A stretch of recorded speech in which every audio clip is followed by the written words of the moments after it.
आज अरविंद केजरीवाल साहब ने एक वीडियो जारी करके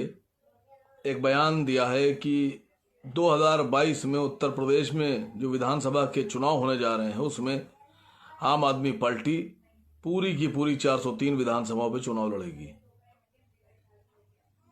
लड़िए साहब, आपको अधिकार है, सबको अधिकार है।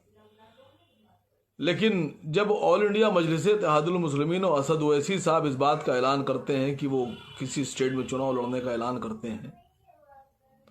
तो यही अरविंद केजरीवाल साहब अपने डिप्टी सीएम मनीष सिसोदिया के साथ एक कमरे में बैठकर एक वीडियो बनवाते हैं, हाईटेक डिजिटल कैमरों के सामने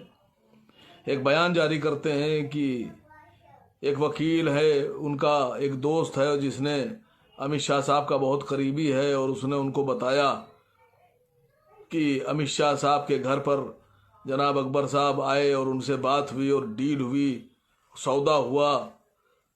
MIM के बारे में वो ये कहते हैं कि बीजेपी के लिए काम कर रही है, बीजेपी की टीम है, बीजेपी के कहने पर चुनाव लड़ते हैं। लेकिन जब आप चुनाव लड़ें तो प्रजातंत्र, लोकतंत्र, आपका चुनावी अधिकार, और जब MIM चुनाव लड़े तो बीजेपी की बी टीम अमित शाह साहब से डीलिंग, मीटिंग, सीटों की बातचीत। तो मैं आपसे पूछ रहा हूं कि अगर MIM बीजेपी की बी टीम है, बीजेपी से मिलकर पैसा लेकर चुनाव लड़ती है, तो ज़रा आप ये बता दीजिए कि फिर आपकी डीलिंग किससे हुई। ज़रा एक वीडियो जारी कीजिए, वकील को बुलाइए, मनीष सिसोदिया साहब के साथ बैठिए,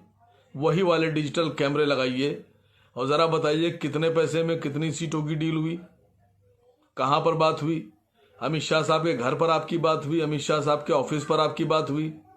गुजरात आप गए थे